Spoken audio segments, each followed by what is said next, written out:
오늘 함께 나누실 말씀은 시편 42편입니다. 시편 23편만큼이나 많은 분들이 좋아하는 것 같은데요. 저도 이 시편을 매우 좋아하고 사랑합니다. 모든 시편이 다 좋습니다만은요.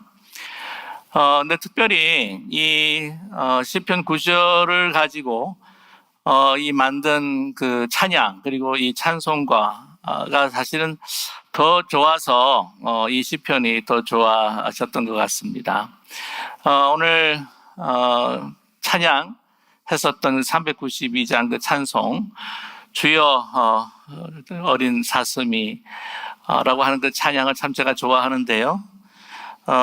잘 많이들 부르지를 않으시는 것 같아요. 그래서 제가 잘 선정을 하지 않는데 정말 곡이 좋은 것 같습니다. 주여 어린 사슴이 목이 갈아요. 제가 이 곡을 더 좋아하게 됐던 이유는 제가 이제 토론토에서 이제 신학 공부하면서 전도사로 섬길 때에 그때 담임 목사님이 바로 박재훈 목사님이셨어요. 이것을 작곡하신 분이셨습니다.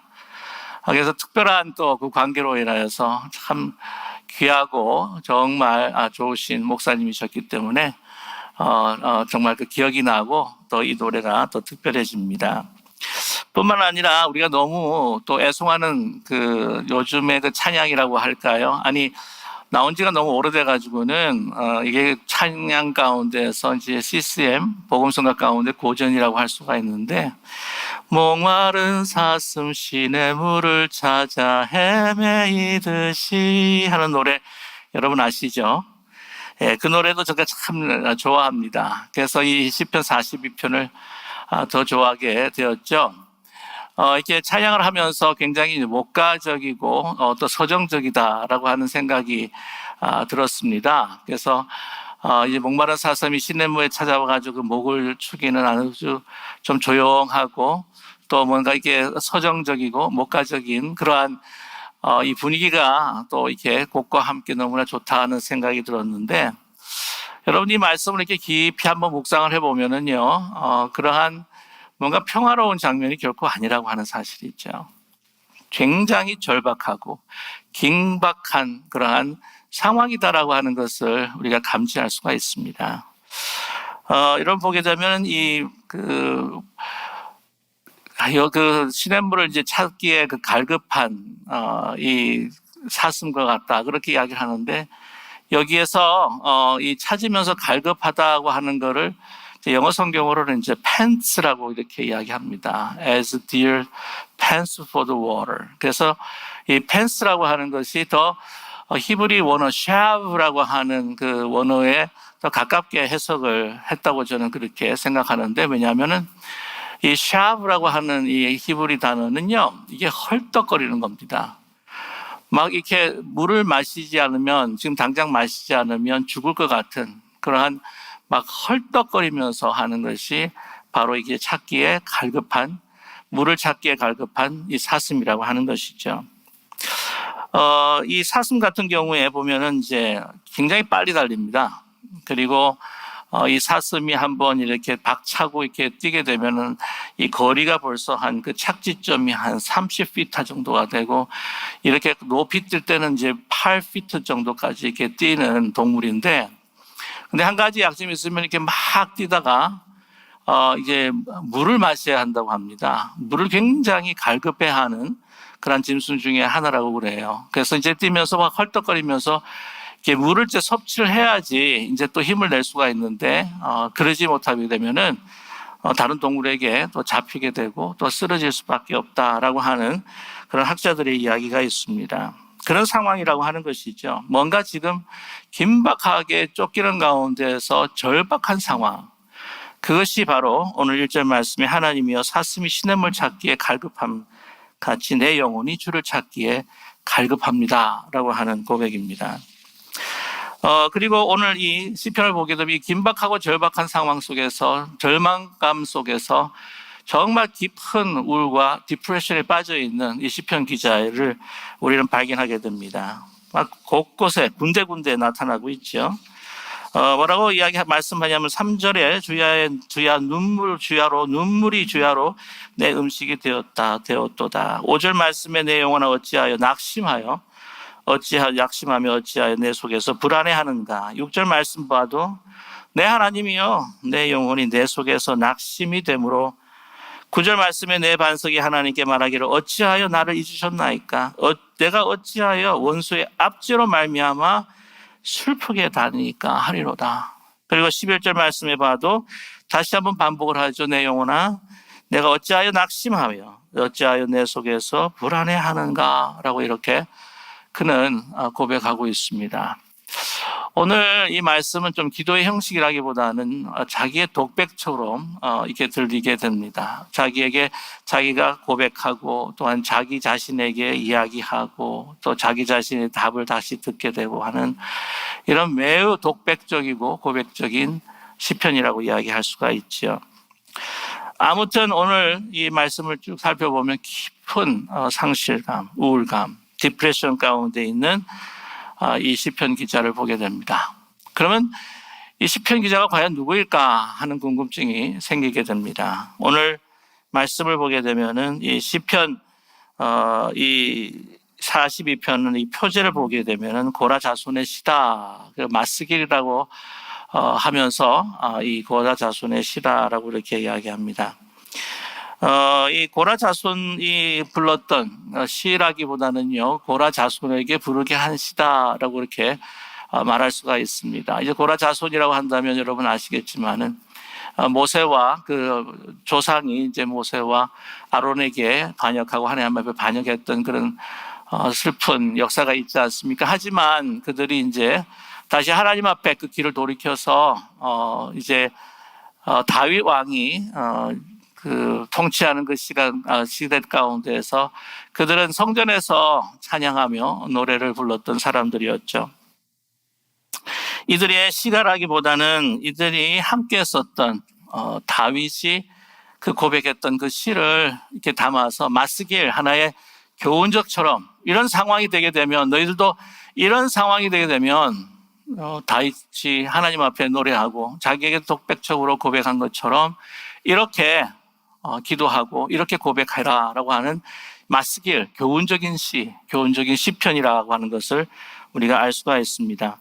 많은 학자들이 여러 가지 이야기를 하고 있는데 이 시편이라고 하는 것은 어느 때 또 누가 불렀는가. 어떤 이들은 이제 바벨론 포로 시대 때에 이 나라를 잃고 그 포로살이하던 종살이하던 사람들이 이 시편을 불렀을 것이다. 어떤 이는 히스기야 왕이 병에 들었을 때 했을 것이다라고 하지만 그래도 가장 정확한 이야기는 다윗이 여러분 너무나 잘 아시지만 압살롬의 반역으로 인해서 그 궁을 떠나 그가 사랑하던 성전을 떠나서 도망자로 유리방황할 때에 지은 시다라고 그렇게 이야기를 하고 있습니다.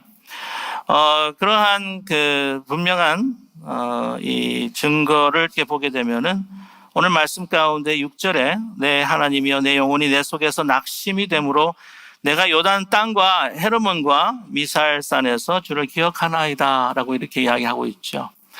그가 지금 어느 지역을 돌아다니고 있느냐 하면 요단 지역 그리고 오늘 헤르몬과 미살 지역을 다니고 있다라고 하는 것을 알 수가 있습니다. 헤르몬산이라고 하는 것은 여러분 알겠죠? 갈릴리산, 갈릴리 호숫가 바다 그 위에 있는 아주 높은 산, 거의 한 3,000m 이상의 그 높은 그 헐몬산이 바로 헤르몬산이라고 이야기할 수가 있고요.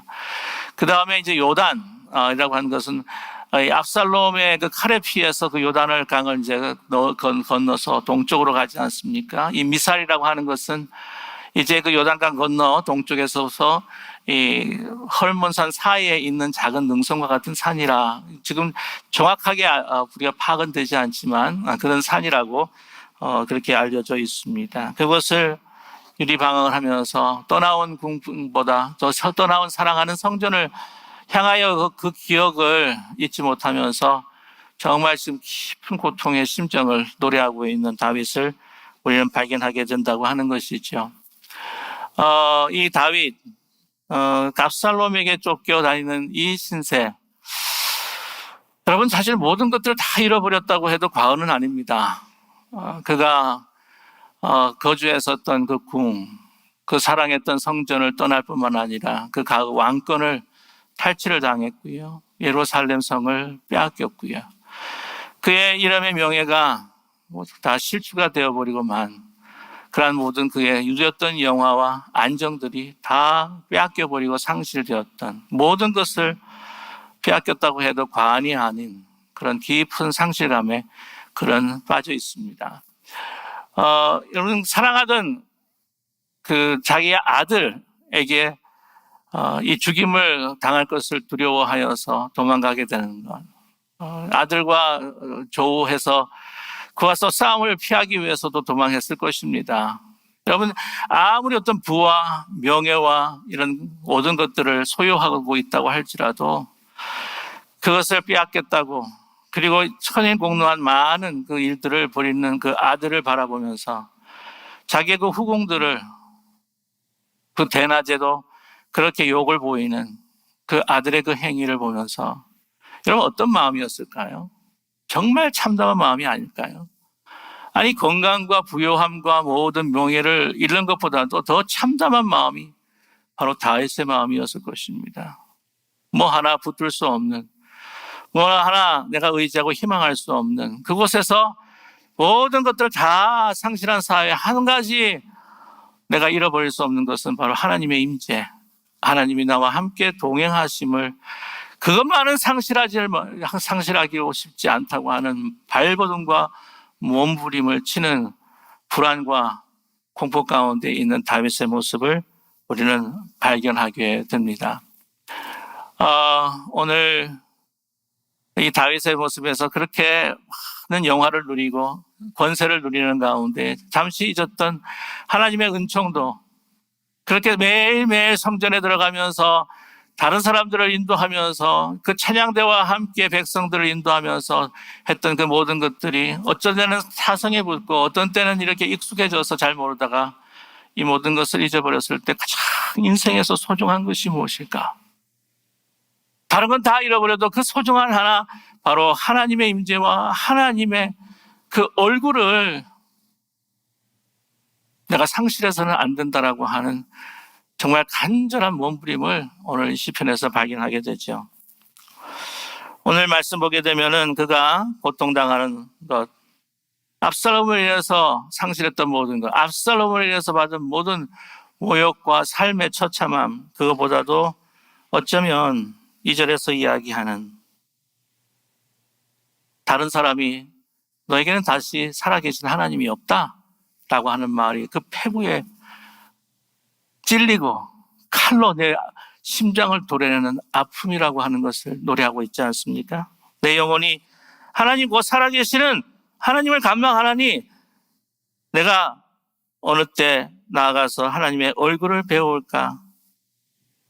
사람이 종일 내게 하는 말이 내 하나님이 어디에 있느냐 하오니 내 눈물이 주야로 내 음식이 되었습니다. 오늘 10절의 말씀, 내 뼈를 찌르는 칼같이 내 대적이 나를 비방하여 늘 내게 말하기를 내 하나님이 어디에 있느냐 하는도다. 도망치는 압살롬의 칼을 피하여 도망치는 이 다윗을 향하여 이제 하나님이 너를 떠나버리고 말았다. 내 하나님이 이제 어디에 있느냐 라고 하는 조롱하는 사람들이 있었다고 하는 것이죠.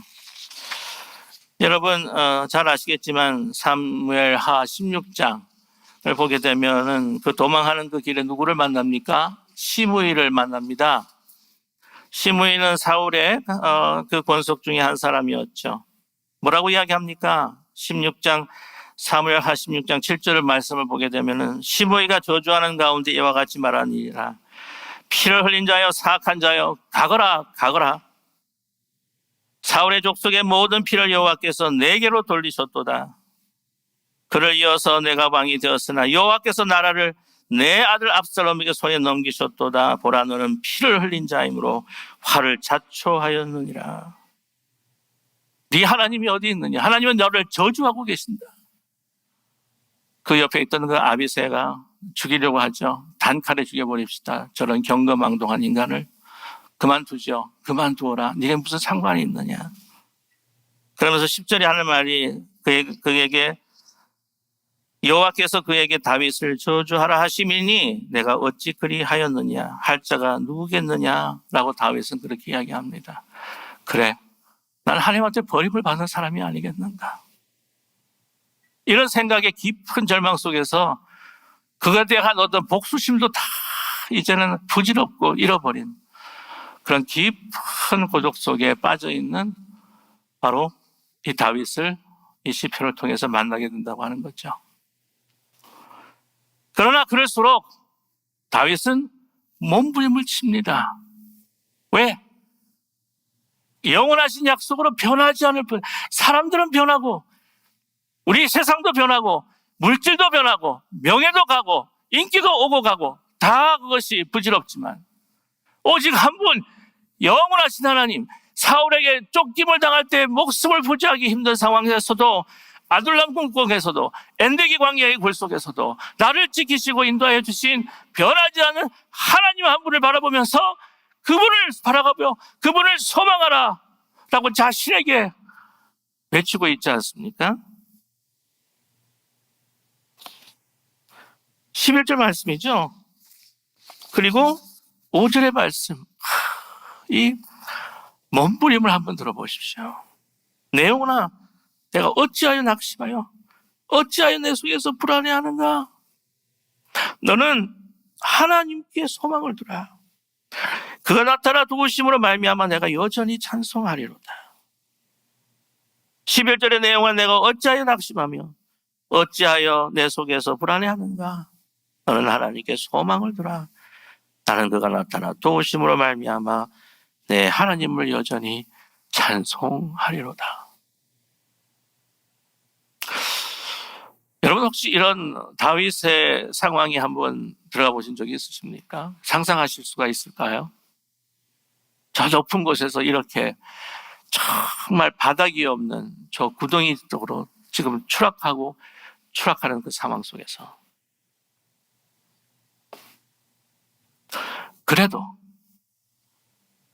다윗은 자기의 잘못이든지 아니든지 하나님이 나를 심판하시든지 나를 구원하시든지 그 생각을 넘어서서 이제는 딱 한 분 오직 여호와 하나님, 나를 여기까지 나를 왕으로 세우신 하나님, 나를 구원하신 하나님, 그 과거를 돌아보면서 하나님을 몸부림치며 붙들고 정말 하나님을 갈급해 하는데 헐떡이며 목마른 사슴이 시냇물을 찾듯이 이것이 아니면 나는 죽습니다라고 하는 헐떡이는 마음으로 붙들고 있는 다윗의 모습을 여러분 찾을 수 있지 않으십니까?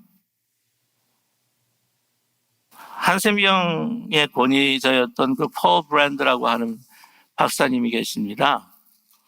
요즘에 옛날에는 한센병은 정말 하나님의 저주의 병이라고 생각을 했죠. 근데 이제는 거의 완치될 정도로 치료할 수가 있습니다. 이러한 치료에 공헌했던 폴 브랜드라고 하는 박사님이 계시는데 그분이 아주 독실한 기독교인이세요.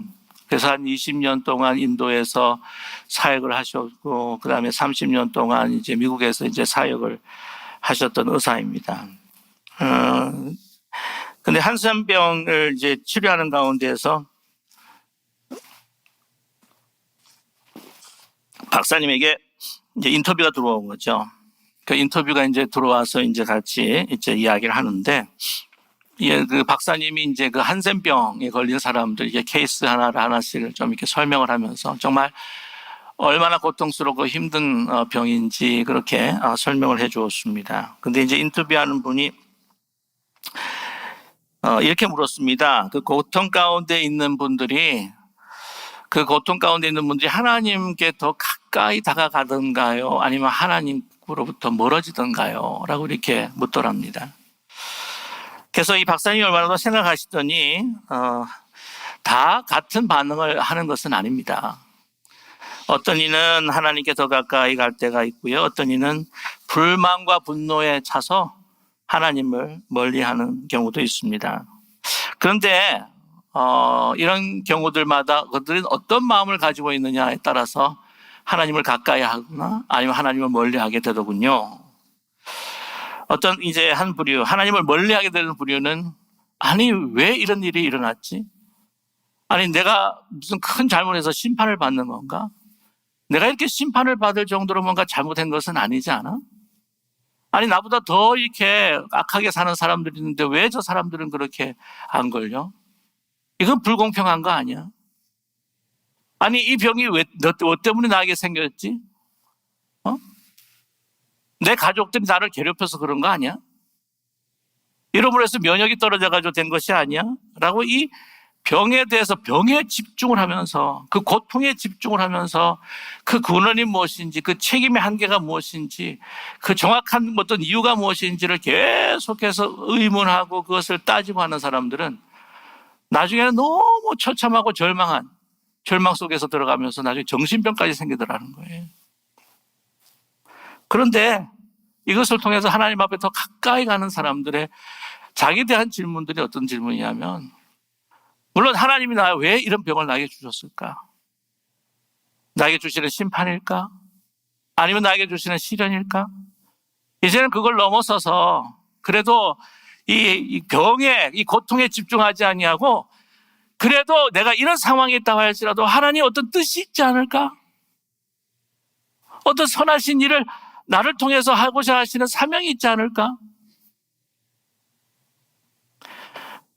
그 고통에 대한 이유에 집중하기보다 이 상황 속에서 더 하나님 앞에 집중을 하면서 하나님께서 나를 향해서 선을 베푸시고 더 큰 일을 베풀어 주시기를 간절히 기도하는 사람, 간절히 간구하는 사람들에 대해서는 그들은 정말 다시 기쁨을 회복하면서 그 생활 속에 자지어진 일들에 대해서 정말 최선을 다하고 살아가는 아름다운 모습을 보게 되었습니다. 그렇게 이야기했던 것이죠.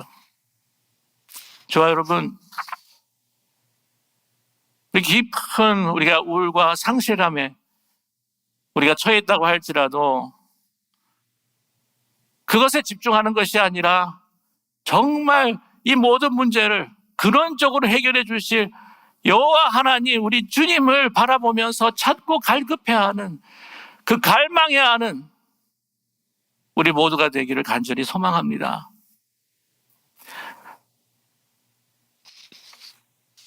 우리가 행복할 수 있겠다. 내가 이렇게 우울하고 내가 너무나 좀 힘들고 어려운 상황 가운데서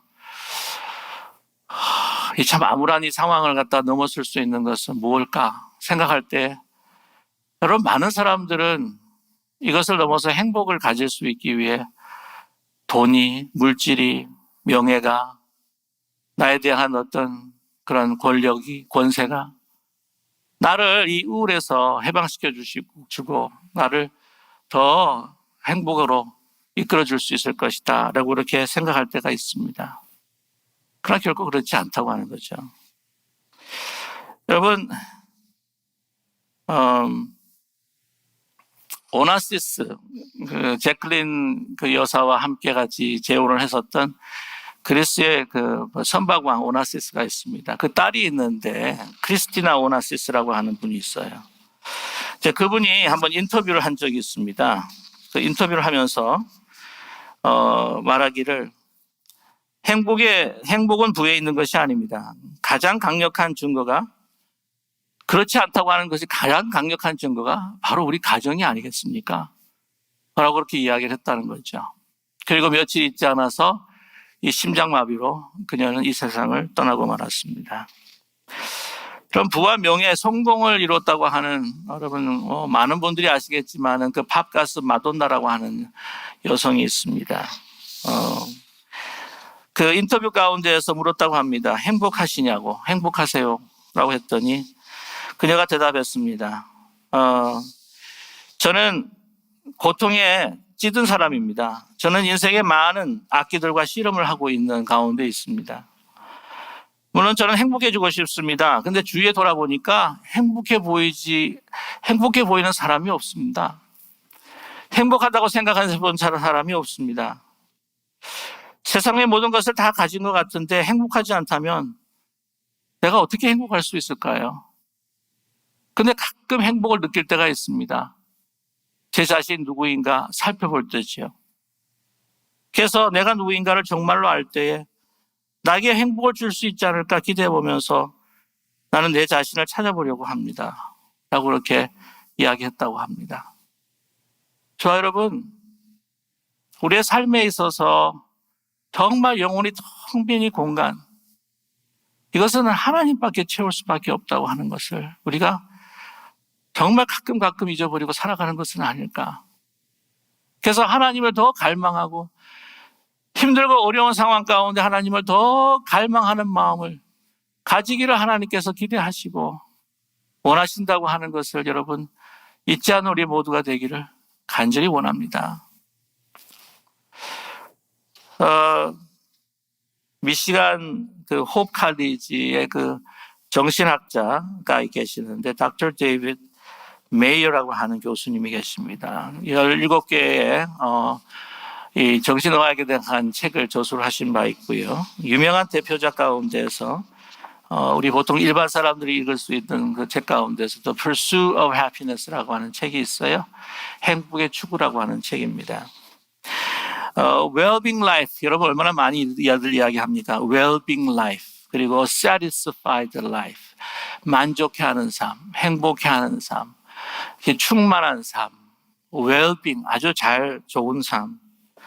이런 것들을 이제 조사를 하면서 통계 분석해가지고 종합적으로 내린 결론입니다. 그가 이렇게 이야기합니다. 영어로 먼저 이야기할 때 take care of your soul. 뭐냐면 여러분의 영혼을 돌보십시오 라고 한 말이죠. 여기서 그에게 이야기해서는 이 soul이라고 했을 때 영혼이라기보다는 당신의 그 내면이라고 하는 것이 더 나은 표현일 것입니다. 종교적으로 활동적인 사람들이 그가 이야기하기를 다 행복감을 가지고 살아가고 시련과 위기를 잘 극복한다고 하는 것이 보고되고 있습니다. 종교적으로 활동적으로 한 사람들 말이죠. 믿음은 동일한 믿음의 공동체 소속감을 그들에게 또한 줍니다. 믿음은 인생의 목적과 자신을 넘어선 행동의 이유를 줄 뿐 아니라, 여러분 한번 잘 들어보십시오. 믿음은 인생의 목적과 자신을 넘어선 행동의 이유를 줄 뿐만 아니라 인생에서 경험하는 이 순간적인 그분의 표현에 따르면 ups and downs에 있어서 변하지 않는 영원한 안목과 시각을 부여하기 때문입니다. 여러분, 당연한 이야기가 아니에요. 당연한 이야기. 저 여러분에게 당연한 이야기가 아닙니까? 여러분, 우리에게 행복이라보다 하나님께서 우리에게 축복하셨어요. 축복. 하나님과의 그 관계, 화목하면서 영원히 이 세상에 어떤 것도 하나님의 사랑, 예수 그리스도 안에 있는 하나님의 사랑에서 정말 나눌 수 없는, 떨어지게 할 수 없는 하나님의 약속을 십자가를 통해서 주신 축복이 우리 가운데 있다고 하는 것을 우리가 상실하거나 기억하지 못할 것이 아니라 그것을 기억하면서 늘 붙들고 살아갈 때 우리가 얼마나 귀한 존재인지, 우리가 얼마나 영원한 존재인지, 다 이 세상에 사라진다고 할지라도 변하지 않는 하나님의 사랑과 또 우리가 동행하시는 하나님의 그 임재가 우리 가운데 있다고 하는 것을 우리가 믿을 때에 여러분 어떻게 행복하지 않을 수가 있겠습니까? 여러분, 우리 그리스도인들은 해피네스라는 이야기를 안 해요. 뭐라고 이야기합니까? blessing, 축복이라고 합니다. 그럼 축복이라고 하는 의미가 어디에 나오냐면 Old English, 오래된 그 영어의 그 어간을 보게 되면은 뭐냐면요, sacred in blood라고 이야기합니다. 아니면 sanctified by blood. 이 blessing이 blood에서 나왔다는 거예요. 그 뭐냐면 이 피로 인하여서 정결케 된 우리의 삶이 바로 blessing이다 라고 하는 의미를 가지고 있죠. 우리의 이 죽을 수밖에 없는 우리의 영혼과 우리의 삶이 예수 그리스도의 그 보혈의 피로 정말 가치로 따질 수 없는 그 고귀한 피로 정말 값주고 사신 우리가 고귀한 존재예요. 우리 자신을 넘어서 영혼을 바라볼 수 있고 우리 자신을 넘어서 타인에 대한 하나님의 사랑을 나눌 수 있는 그런 사명의 목적이 가지고 살아간다고 했을 때에 그것이 바로 하나님과 우리의 관계 속에서 발견될 때 우리는 이 세상에 가장 축복된 존재라고 저는 분명히 믿습니다. 저와 여러분, 혹시 여러 가지 아픔과 고통으로 깊은 상실감이 계십니까? 여러분, 미국은 요즘에 3분의 1 정도 통계학으로 봤을 때 지금 코로나19가 너무 지속됨으로 인하여서 미국 전체 국민들, 시민들 가운데 3분의 1이 지금 우울감과 우울증을 느끼고 있다고 합니다. 놀란 거는 이 프리스쿨 애들도 요즘에 정신이 정말 힘들어가지고 항우울제를 먹는 애들이 1.8 밀리언? 180만 명 정도가 된다는 통계가 나오고 있고요. 그것이 계속해서 증가된다고 하는 가운데가 있습니다. 너무나 많은 것들을 상실한 것 같고 너무나 공포스럽고 너무나 불안하고 미래가 불확실하고 오랜 자기관 속에 우리가 너무나 갇혀있고 이럴수록 오늘 다윗이 하나님 앞에 부르짖었던 것처럼 목마른 사슴이 신의 문을 찾기에 정말 갈망하는 것처럼 저와 여러분 하나님 안에서 하나님과의 관계 속에서 이 모든 문제들을 해결받을 수 있는 우리 모두가 되시기를 간절히 소망합니다. 또한 이러한 귀한 복음을 우리 주위에 있는 많은 이들에게 선포하며 나눌 수 있는 정말 blessful한 축복이 넘치는 여러분의 삶, 또 우리의 모든 그 교훈이 깊은 우리 교회가 되시기를 주님의 이름으로 간절히 축원합니다. 기도하겠습니다. 사랑의 하나님 아버지, 우리가 행복자임을, 우리가 복된 자임을 잊지 않는 우리 모두가 되게 도와주시옵소서. 우리가 많은 상실로 인하여서, 불안으로 인하여서 우리의 마음이 흔들리고 우리의 삶이 업앤다운으로 롤러코스터처럼 이렇게 정신이 없고 혼돈스러울 때라도 그것은 바로 하나님의 임재를 향한 간절한 갈망을 주님께서 요구하고 계신다고 하는 것을 잊지 않는 저희들 되게 도와주시옵소서. 아무리 모든 것들을 상실한다 할지라도 우리 주님 그 비싼 보혈의 피로 값으로 칠 수 없는 프라이슬레스한 그 보혈의 피로 우리를 사신 존귀한 존재임을 우리가 다시 한번 깨닫게 하여 주시옵시고 아무리 모든 것들을 다 상실한다고 할지라도 오늘 다윗이 고백한 것처럼 하나님을 가졌기에 모든 것을 가진 자처럼 모든 것을 소유한 사람으로 주님 복받은 이로 다시 힘을 얻고 일어설 수 있는 죄를 낼 수 있도록 은총 베풀어 주시옵소서. 예수 그리스도의 이름으로 감사드리며 간절히 기도드립니다. 아멘.